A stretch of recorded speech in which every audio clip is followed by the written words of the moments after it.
Hello guys, today I'm gonna show you all the buttons function in the NARWAL dockstation, and the robot is a NARWAL Z10 Freo. So if you short press the play button, you're gonna start, pause or resume the current task.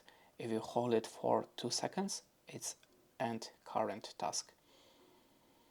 If you short press on the home button, you're gonna recall or exit the robot. If you short press the drop icon, you're gonna start or cancel the mop washing. If you hold this button for 10 seconds, it's gonna refill, discharge, self-check.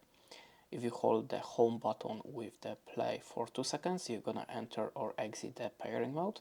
If you hold the play with the drop for 2 seconds, you're gonna restart the mapping. And if you're gonna hold the home and drop button for 2 seconds, you're gonna turn on or off the child lock. And basically that's it. Thanks for watching and goodbye.